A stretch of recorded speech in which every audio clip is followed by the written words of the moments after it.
बड़े ध्यान से सुनेंगे, बहुत अच्छी कथा। श्री हनुमान जी महाराज के प्राकट्य के हनुमान जी इस धरातल पर हम सब मनुष्यों के कल्याण के लिए कैसे आए। आज भी अश्वस्थामा बलिर्व्यासो हनुमानस्य विभीषण कृपा परशुरामस्य सप्तैक चिरजीवन। ये 7 चिरजीवी आज भी हम सब के मध्य में हैं। हमारी दृष्टि उन्हें देखने के लायक नहीं है, इसलिए हम उन्हें देखने में समर्थ नहीं है, पर हनुमान जी आज भी पृथ्वी पर विराजमान है। आज भी हनुमान जी विराजमान है, परशुराम जी खैर 7 हैं, अब हनुमान जी की बात करेंगे आज हम। हनुमान जी महाराज कैसे अवतरित हुए, बड़े ध्यान से सुने। शंकर भगवान बड़े दयालु हैं, उनसे जो भी मांगे शंकर भगवान बिना हिचक दे देते हैं, बस वो प्रसन्न हो जाएं। अब वो प्रसन्न कैसे होंगे वो तो वो ही जाने। कहे तो छोटी छोटी बातों पे प्रसन्न हो जाएं, कहे तो बड़ी बड़ी बातों पे प्रसन्न ना हो। शंकर भगवान तो बोले ना। एक वृत्तासुर नाम का दैत्य हुआ, एकदम शांत। हम कार्यकर्ताओं से भी निवेदन, थोड़ा हाथ जोड़ के आवाज न करें। और बहुत अच्छा लग रहा है कि आप लोग इतनी बड़ी संख्या में पधार रहे हैं, बहुत अच्छी बात है। पर सनातनियों से निवेदन है कि बहुत अच्छा लगता है जब आप लोग एकत्रित होते हो। इतने बड़े पूरी आस्था पे जब बड़ी प्रशंसा हो रही, लोगों का फोन आ रहा है आप लोगों के लिए कि इतने लोग फ्री बैठे हैं, वहां बड़ी भीड़ आ रही है महाराज, बहुत प्रशंसा कर रहे हैं, मजाक नहीं, सच्ची में। ये तो मैंने कह दिया आपसे, पर वो लोग तो कह रहे हैं कि वाह महाराज, लगता नहीं कि आप कनाडा में कथा कर रहे हैं। ऐसा लग रहा है जैसे वहाँ के लोगों ने माहौल बना रखा है कि आप भारत में ही किसी कोने पर कथा कर रहे हैं।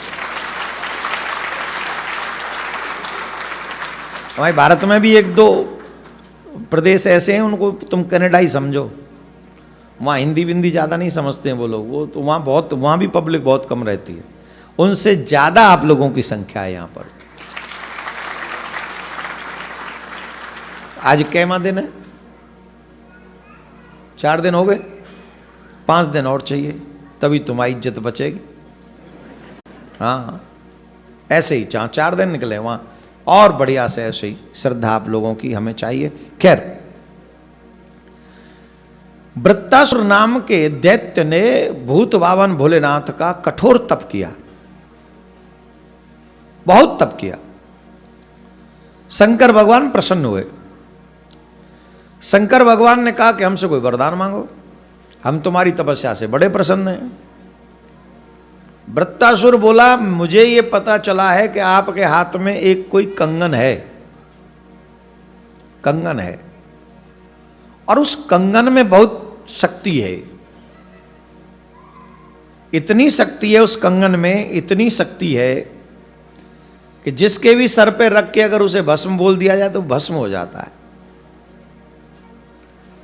क्या ये कंगन आप हमें दे सकते हैं?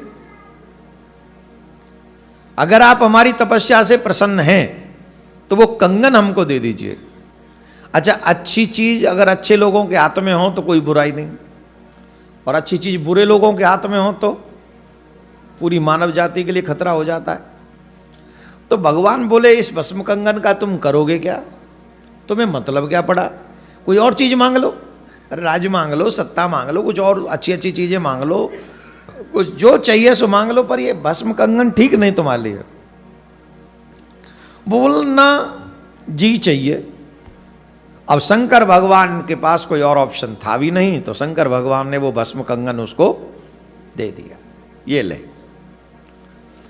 अब भस्म कंगन जब उसको मिल गया तो उसने पूछा, बोले बाबा हमको एक बात बताओ, ये कहां कहां प्रभावी होगा? भाई कोई जगह ऐसी तो नहीं है जहां ये अपना असर ना दिखाए, ये कहां कहां असर दिखाएगा? शंकर भगवान बोले हर जगह अपना असर दिखाएगा। बोले देवताओं पे भी? बोले हाँ, पूरा देवताओं पे भी पूरा असर दिखाएगा। बोले ब्रह्मा जी पे भी? हाँ हाँ, ब्रह्मा जी भी तो देवता ही हैं, उन पे भी असर दिखाएगा। और नारायण भगवान पे शंकर भगवान बोले सूदी सूदी पूछ ले मुंह पे होगो कि ना है। हाँ मैं यही आ तो वहीं रहा था, कृपा करके बताओ इसका असर आप पे होगा कि नहीं। कहीं ऐसा तो नहीं मैंने आपसे लिया है इसलिए ठंडा पड़ जाए। शंकर भगवान बोले तुम जिसके भी सर पे रख के इस कंगन को भस्म बोल दोगे वो भस्म हो जाएगा। इसका नाम ही है भस्म कंगन। अब तुम जिसे भस्म करना चाहो रख दो, तपस्या से तुम्हें ये मिल गया। अब तो बड़ा खुश हुआ, ये तो शंकर जी को भी नहीं छोड़ेगा, ये तो बढ़िया है, बड़ी अच्छी पावर मिल गई। तो महाराज उस भस्म कंगन को लेकर सबसे पहले उसने देवताओं पे चढ़ाई करी। सबसे पहले देवताओं के ऊपर चढ़ाई करी और देवताओं से युद्ध किया। बहुत देर युद्ध करता रहा और जब देवताओं में से इंद्र के पास पहुंचा तो इंद्र के पास पहुंचा तो भस्म कंगन लेके कहा देख रहा है ये क्या है, या तो स्वर्ग खाली कर दे नहीं तो स्वाहा। महाराज देवराज इंद्र ने देखा तो शंकर भगवान का भस्म कंगन है, इससे कोई बचने वाला, जट छोड़ के भाग गए, स्वर्ग को छोड़ के भाग गए। और महाराज जम के बैठ गया स्वर्ग की गद्दी पर, बैठ गया।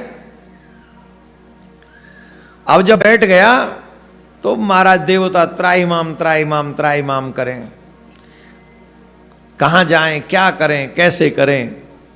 ब्रह्मा जी कहे हम कुछ नहीं कर सकते।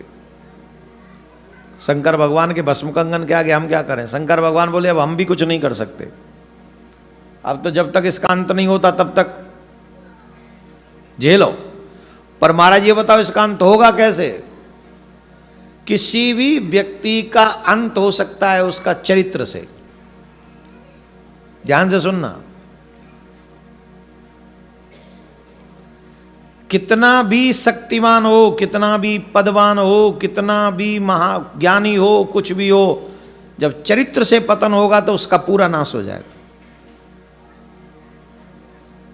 पूर्ण। और आज के युवाओं को यह चीज सीखनी चाहिए कि जिसको हम केयरलेस बने जिसके लिए, वही महत्वपूर्ण है हमारे लिए। आप हमारी बात पे विश्वास न करो तो हम आपको एक सिप वो क्या बोलते उसको, टास्क देते 6 महीने का। आज अपनी सेल्फी खींचो और 6 महीने तक ब्रह्मचर्य का पालन करो। मानसिक तौर पर भी ब्रह्मचर्य का पतन नहीं होना चाहिए। और 6 महीने बाद अपना तेज देखना अपने चेहरे पे, फिर फोटो खींचना और फिर बताना कि कौन सा फोटो तुम्हारा ज्यादा अच्छा है। इस ब्रह्मांड की कोई भी क्रीम तुम्हारे चेहरे पे वो चमक नहीं ला सकती जो ब्रह्म तेज ब्रह्मचर्य ला सकता है। मात्र 6 महीने।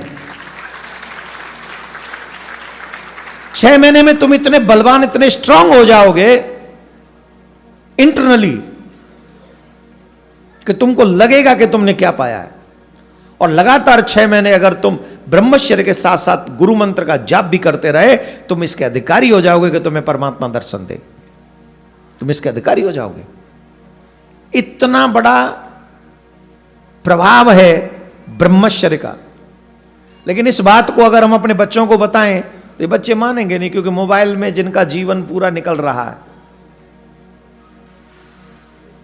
कैसे कैसे शब्द वो सुन रहे हैं, कैसे कैसे दृश्य वो देख रहे हैं, उनसे हम ये आशा रखें कि वो 6 महीने ब्रह्मचर्य बात भी ना करें कोई स्त्री पुरुष की, ये कैसे संभव होगा।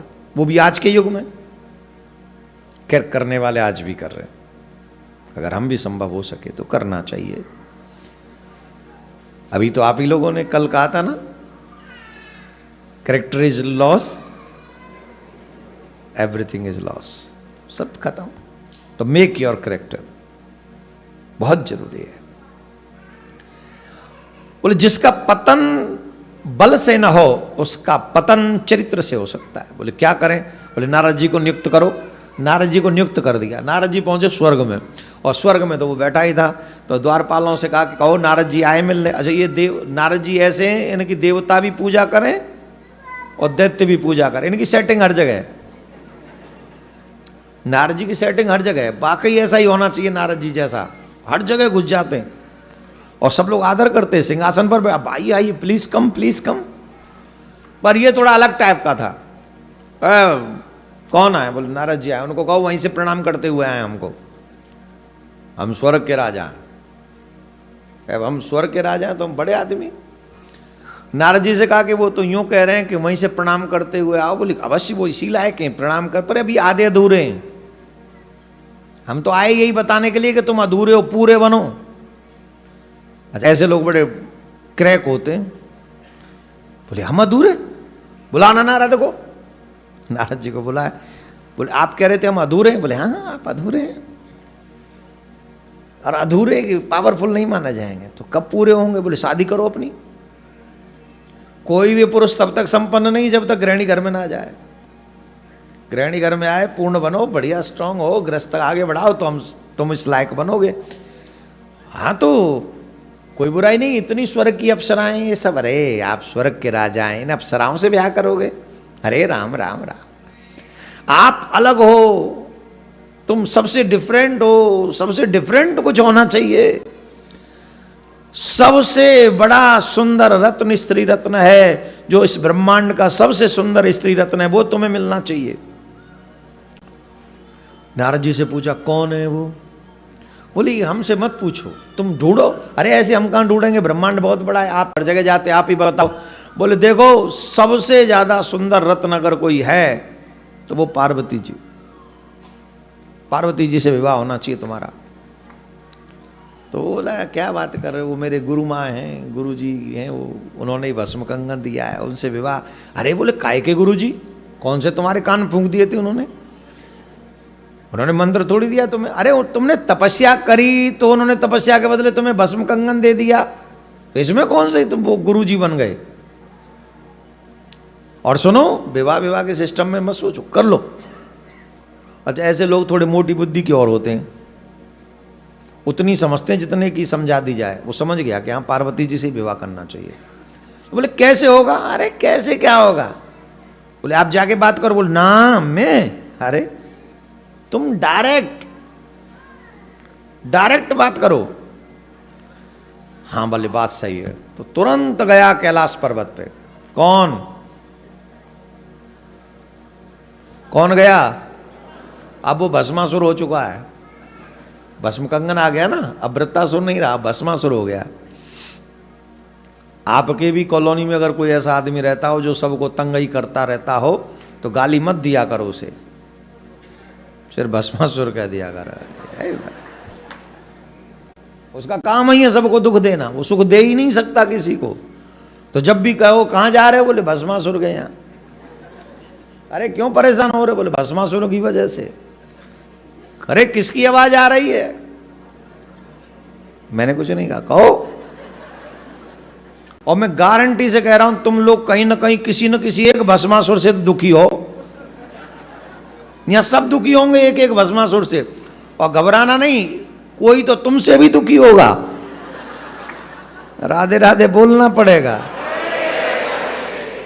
सही है कि नहीं? कितनों के लिए तो हम ही भस्मासुर हैं। हाँ क्यों नहीं है? जब हम सनातन धर्म की बात करते हैं तो कितने लोगों को तो हम ही को लगता है कि यही आदमी भस्मासुर है, सबसे बोल रहा है, ये फालतू बोलता है। नहीं, सनातनी थोड़ी कहते होंगे, अलग टाइप के लोग बहुत हैं संसार में। चलो खैर, सीधा भस्मासुर कैलाश पर्वत पे पहुंचा। शंकर भगवान को कहा भगवान हम आपको नमन करते। अरे प्रसन्न रहो, खुश रहो, आनंद करो, बताओ कैसी शक्ति चल रही है? सही चल रही है? बोले चकाचक, कोई नहीं टिक रहा है, बड़ी कृपा है आपकी। अरे वाह, खुश रहो, ध्यान रखना सबका। बोला हाँ पूरा। पर हमको एक बात बताओ, ये भस्म क्यों रमाते हो? मेरा कि छाला क्यों पहनते हो? अरे बोले हम लोग बैरागी लोग हैं, हमें क्या मतलब? बाबा जी लोग, बाबा हो आप? बोले हाँ। तो बाबा हो तो ये पार्वती जी क्यों रखी हुई? ये समाज में कैसा मैसेज जा रहा है? ये मैसेज अच्छा नहीं जा रहा है कि बाबा होके पार्वती रखी हुई है। भगवान शंकर बोले अरे भाई कहना क्या चाहते हो? बोले यही कहना चाहते हैं कि आप भजन करो और देवी जी को हमें दे दो। अरे शर्म करो, तुम्हारी गुरु मां है, मां के बराबर हैं। सुनो, तपस्या करिए तब कंगन मिला है, कोई दान में नहीं दिया आपने हमको। सावधान इस बात से रहना, या तो पार्वती दे दो और नहीं तो आपका दिया हुआ भस्म कंगन है हमारे पास। पार्वती जी बोली मैं तो पहले ही मना कर रही थी, पहले मना नहीं किया था, ऐसे लोगों को भस्म कंगन दे दिया, अब क्या करोगे? अरे बोले तुम चुप रहो, थोड़ी देर हैंडल करने तो दो, समझाने तो दो, मान जाएगा शायद। बोले ये इसकी खोपड़ी ऐसी है, बिल्कुल नहीं मानेगा। और मुझे आपका भी पता है, कहीं ऐसे दानदाता ना हो जो आप कह दो कि पार्वती चली जा। आपको मेरी कसम लगे, देखो मैं पत्नी हूं आपकी। भगवान बोले चिंता मत करो देवी, जो भी होगा अब हम हैंडल करेंगे, तुम कोई टेंशन मत लो, तुम तो सिर्फ यहाँ चुपचाप खड़ी रहो और युद्ध हो तो रुकना मत यहाँ। अब हम तो युद्ध करेंगे, पर युद्ध हो तो फिर ज़्यादा देर मत रुकना, तुम निकल लेना, हम जब तक इसको रोकेंगे, क्योंकि भस्म कंगन चलाएगा हम पे भी है, जब नहीं मानेगा तो चलाएगा, तो तुम निकल जाना। बोल ठीक है। मेरे प्यारे भूत बावन भोलेनाथ ने बहुत समझाया, लेकिन ऐसे लोग कभी समझते हैं? नहीं समझा।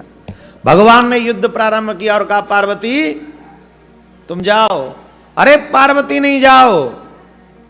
भस्मासुर ने लड़ने के लिए तैयार हो गया और मां पार्वती वहां से अदृश्य हो गई। शंकर भगवान बहुत देर लड़ते रहे और जब शंकर भगवान युद्ध करते रहे तो उसको लगा कहीं ऐसा ना हो पार्वती बहुत दूर चली जाए, तो उसने भस्म कंगन लिया शंकर भगवान के ऊपर रखने के लिए, तो भगवान भी अदृश्य हो गए। शायद स्वर्ग गए होंगे, देवताओं के पास गए होंगे, स्वर्ग में भागे, देवता मिले, फिर भस्म कंगन दिखाया, देवता भी भाग गए। स्वर्ग में तो थे ही नहीं, देवता छुपे बैठे थे, जैसे तैसे मिले फिर भागे। फिर ब्रह्मलोक में चले गए। ब्रह्मा जी ने कहा बेटा ये ठीक नहीं है, बोले युद्ध करो, युद्ध करो, ये रहा भस्म कंगन। ब्रह्मा जी के हम बूढ़े से कहीं युद्ध कर रहे हो, हमको युद्ध करने के लिए वेद मंत्र सुनो हमसे, तो बोले कुछ नहीं युद्ध करो। ब्रह्मा जी बोले तू जा यहां से, हमें युद्ध नहीं करना। अब ब्रह्मा जी भी चले गए। पार्वती जी दौड़ी दौड़ी पहुंची नारायण भगवान के पास, बोले प्रभु आज रक्षा करो हमारी, दुष्ट पीछे पड़ गया। बोले क्या हो गया? बोले वो भस्मासुर। बोले अच्छा शंकर भगवान का वरदान? बोले हाँ वही शंकर भगवान का वरदान पीछे पड़ गया अब हमारे, आपके भोलेनाथ का देखो ये। बोले आप चिंता नहीं करिए, आप हमारी माँ हैं, आप शांति से बैठ जाइए, छुप जाइए, हम इस वरदान को हम देख लेंगे। पार्वती माँ छिप गई। पीछे पीछे शंकर भगवान आए, नारायण नारायण नारायण नारायण नारायण नारायण, रक्षा करो रक्षा करो, पार्वती की रक्षा करो, पार्वती की रक्षा करो, हमारी रक्षा करो।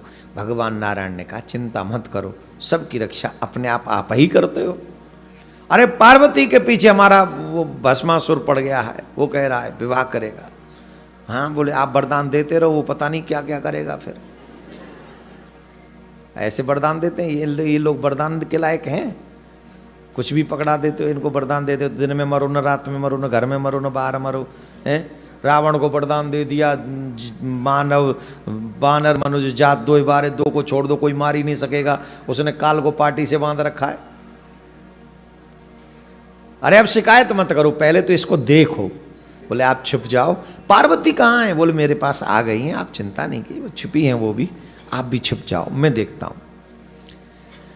शंकर भगवान को भी छिपा दिया, मां पार्वती जी को भी छिपा दिया, और बहुत सुंदर लीला यहां पर नारायण भगवान ने कर दी।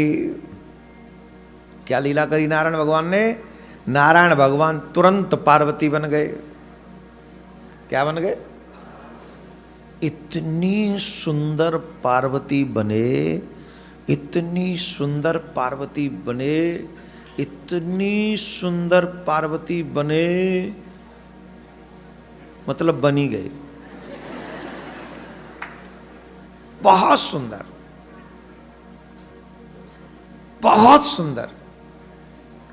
और बने कैसे? एकदम गोरा रंग, एकदम गोरा रंग और लंबे लंबे घने घने बाल। बाल कितने घने महाराज, कमर तक आ रहे थे, कमर के नीचे तक, एकदम काली नागिन जैसे बाल। आजकल तो माताएं बहन उतने बाल बढ़ने नहीं देती, वो पहले से वो कैंची उस तरह चलबू के पता नहीं उनका पूरा सेटिंग कर लेती हैं। चलो भगवान तुम जैसा तुम्हारा मन हो वो अपने हिसाब से रखो, वजन कितना रखना है वो तो तुम जानो, तुम्हारा काम जाने, ये भी तो वजन ही है मूड पे। वैसे भी प्रकृति ने बाल आजकल कम ही कर दिए हैं, पहले जैसे बाल थोड़ी होते अब। चलो बड़े एकदम नागिन जैसे नैना, आहा, अब भगवान के नैना हैं तो कैसे होंगे कल्पना करो। और चल भी रहे ठमक ठमक के ठुमक ठुमक के ठुमक ठुमक के एकदम। और वो वृत्तासुर चिल्ला रहा था वन वन में, पार्वती पार्वती पार्वती, और ये बन गए पार्वती। तो पता ही है क्या करे, वृत्तासुर वृत्तासुर वृत्तासुर। इनसे अच्छी लीला कोई नहीं कर सकता। क्या गजब का नाटक करना, कोई इनसे सीखे, गजब का नाटक। वो चिल्ला रहा है पार्वती कहाँ हो, पार्वती कहाँ हो, और ये चिल्ला रहे हैं वृत्तासुर, माय डियर वृत्तासुर कहाँ हो, where are you, where are you. Parvati, अच्छा पार्वती जी को पहले भी देखा था और अब फिर देख लिया, तो अब और देख लिया तो और एक्स्ट्रा। पार्वती तुम कहां थी, वृत्तासुर तुम कहां थी। भगवान इतना मीठा बोले कि पूछो ही नहीं,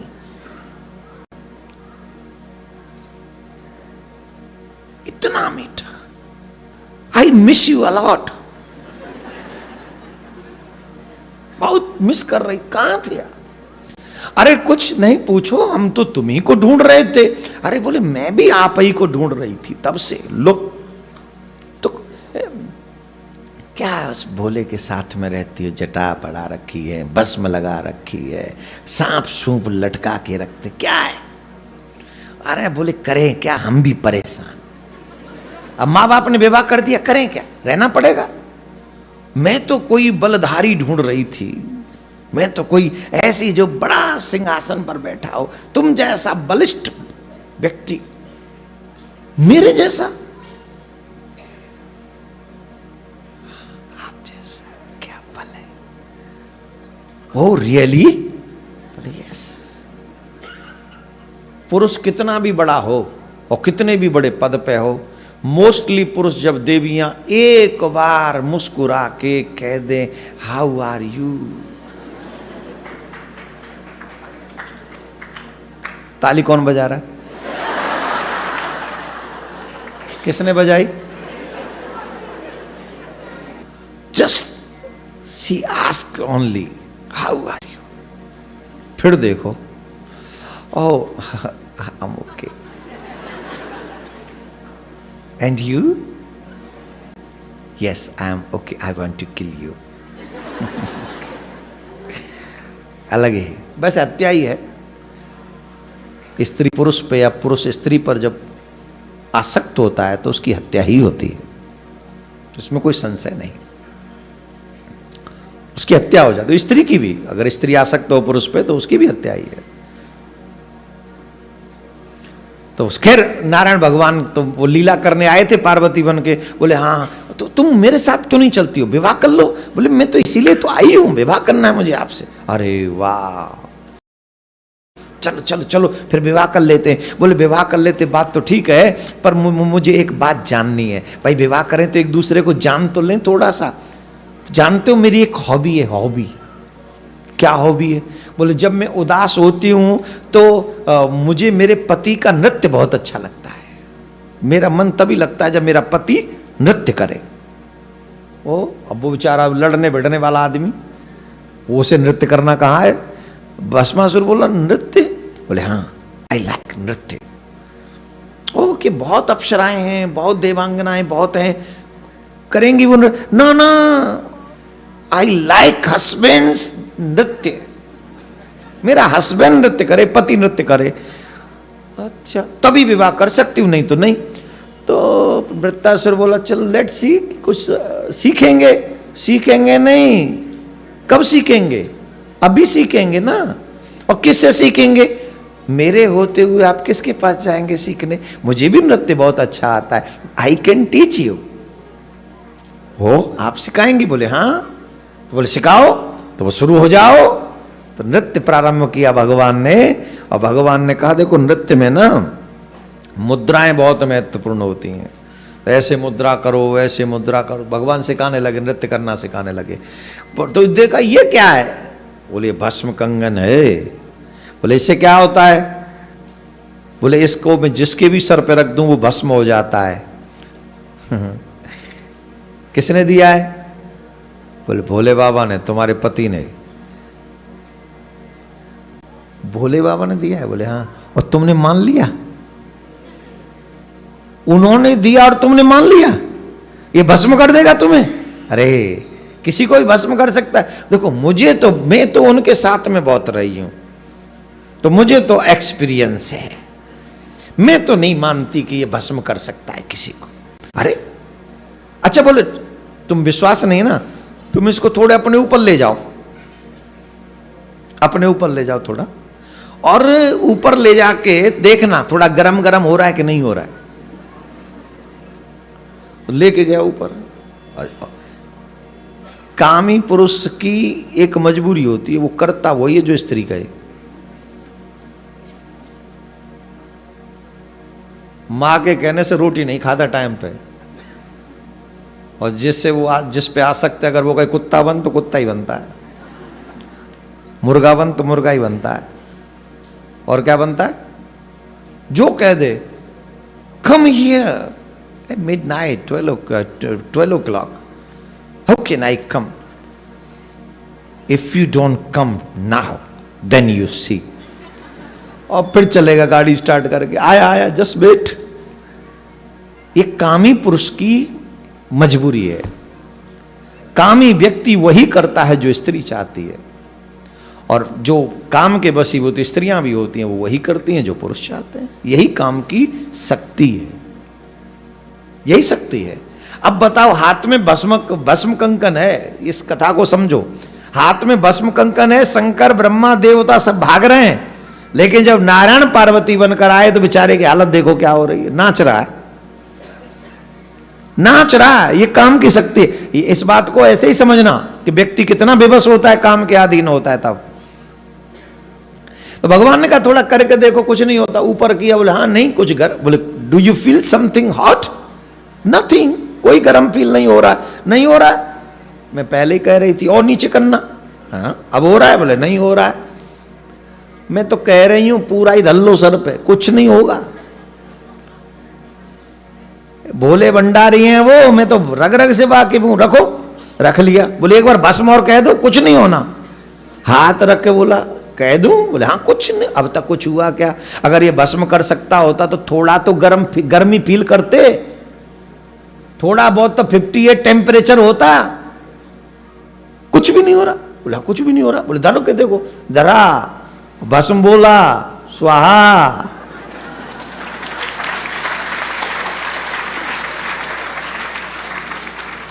अब बताइए वृत्तासुर का पतन कब हुआ? चरित्र से पतन हुआ ना। स्त्री पर मोहित हुआ, आसक्त हुआ, तो क्या हो गया? जिसे ब्रह्मा न मार सके, जिसे शिव न मार सके, जिसे कोई देवता, स्वर्ग के देवता न मार सके, उसे स्त्री के मोह ने मार दिया। मर गया, मर गया। अब वो शंकर भगवान के पास में पहुंचे, और शंकर भगवान के पास में वो भस्म कंगन लेके गए। नारायण भगवान बोले ये लो, यही था? बोले हाँ यही था। आप ले आए? बोले हाँ हम ले आए। आप कैसे लाए? अब नारायण भगवान बोले यहां और न कुछ हो। बोले कैसे ले आए वो मत पूछो। बोले नहीं नहीं हमें बताओ कैसे लाए। अब हमें भी तो पता चलना चाहिए कि आप कैसे लाए। अरे बोले छोड़ो, आ गया, आप कंगन संभालो। बोले नहीं नहीं नहीं प्रभु, आपने जितनी भी लीलाएं की सब मुझे पता है। ये लीला कैसे मुझे बिना बताए आप कर लेंगे? मुझे वो रूप दिखाओ, मुझे वो लीला दिखाओ। भगवान बोले रूप मत देखो, रूप मत देखो। बोले नहीं नहीं नहीं हमें दिखाओ। अच्छा, शंकर भगवान हर रूप को देखते हैं। भगवान के को वो चाहे राम अवतार हो, कृष्ण अवतार हो, हर एक लीला में जाते हैं वो। बोले ऐसा कोई भी लीला नहीं होना चाहिए जिसका दर्शन मैं ना करूं। अरे बोले बाबा ये लीला मत देखो। बोले नहीं देखनी हमें तो। और उस समय भगवान कहे ठीक है नहीं मानते, तो तब भगवान ने बड़ा सुंदर मोहनी रूप बना। अच्छा, बन के आए थे पार्वती। अब पार्वती समझ के शंकर भगवान बोले मेरी पार्वती इतनी सुंदर। जट शंकर भगवान आसक्त हो गए और आसक्त होकर पार्वती जी के पीछे गए और उनका तेज स्खलित हुआ। उस तेज को सप्त ऋषियों ने एक पात्र में रखा और कहा कि ये भगवान की सेवा के लिए है, कोई भक्त प्रकट होना है, अब इसको कैसे पहुंचाएं। तो ये स्वयं नारायण भगवान ने कहा कि अंजना जी तप कर रही हैं पर्वत पे, वहां तक पहुंचाओ। सप्त ऋषि गए। सप्त ऋषियों ने कहा कि भिक्षाम दे, ध्यान से सुनो, द्वार पर कोई अतिथि आए उसे भिक्षा जरूर देनी चाहिए। माता जी बोली मैं अभी लाई माँ, प्रभु आप रुकिए मैं आपके लिए भिक्षा लाती हूं। बोले ऐसे नहीं, पहले हमको बताओ तुम्हारे कोई गुरु है कि नहीं। बोले गुरु तो कोई नहीं है। बोले तो हम तुम्हारे हाथ की भिक्षा नहीं लेंगे। ध्यान से सुनिए, गुरु मंत्र होने के बाद ही हमारा संबंध परमात्मा से जुड़ता है। संसार से तमाम संबंध हमारे शरीर के हैं, पर आत्मा का संबंध ही परमात्मा से होता है, जो गुरुदेव के द्वारा ही स्थापित होता है। इसलिए शास्त्र तो यहां तक कहते हैं जिसका कोई गुरु ना हो उसके हाथ से कभी जल भी नहीं पीना चाहिए, उसके हाथ से जल नहीं पीना चाहिए। बोले हम नहीं लेंगे तुम्हारे यहां से। अरे प्रभु ऐसा मत करिए, आप निराश होकर चले जाएंगे, मेरे जीवन भर के सुकृत नष्ट हो जाएंगे, आप कृपा कीजिए हमारे ऊपर। बोले ठीक है तो आप ही दीक्षा दे दीजिए। तो दीक्षा देने के माध्यम से, बहाने से पवन देव को बुलाया। किनको बुलाया? तेज किसका है? शंकर भगवान का, शिव का। और गर्भ स्थान तक पहुंचाने की जिम्मेदारी किसकी है? पवन देव की, कर्ण के द्वारा। तो जैसे ही मंत्र देने के लिए कर्ण प्रयोग किया तो पवन देव से उनका आह्वान किया और तेजी से, वो तो तेज था, वो अंजना जी मां के गर्भ तक पहुंचा दिया पवन देव ने। और उनको पता चल गया कि कुछ ऐसा हुआ है, तो उन्होंने कहा कौन ऐसा व्यक्ति है जिसने मेरे तप को नष्ट किया है, मेरा पतिव्रत धर्म नष्ट किया है, जिसने भी किया मेरे सामने आ जाओ, नहीं तो मैं साप दे के उसे नष्ट कर दूंगी। तो झट पवन देव सामने आ गए, देवी मुझे क्षमा करो, मैंने अपनी मर्जी से सब कुछ नहीं किया, ये शंकर भगवान की लीला है, हमारी कोई लीला नहीं, हमारी कोई इच्छा नहीं। स्वयं शिव चाहते हैं कि आपके गर्भ से एक राम भक्त प्रकट हो, पर मैं कुंवारी हूं, मेरा कोई विवाह नहीं हुआ है। अगर कुंवारी के संतान होगी तो लोग मेरा उपहास करेंगे, लोग मेरा मजाक उड़ाएंगे। तब श्री पवन देव जी कहते हैं देवी आप ऐसा क्यों कहती हैं, आपके गर्भ से तो भगवान का परम भक्त प्रकट होगा जो पूरे विश्व का संकट हरण करेगा, पूरे विश्व को भी वो यश प्रदान कर देगा जो उनकी सेवा और पूजा करेगा। आपको ऐसा नहीं सोचना चाहिए। तब उनका विवाह किससे किया गया? केसरी जी से विवाह किया गया। उसके बाद श्री हनुमान जी महाराज का प्राकट्य हुआ। शंकर सुवन केसरी तेज प्रताप महाजगवन, पवन तनय संकट हरण मंगल मूर्ति रूप, राम लखन सीता सहित हृदय बसो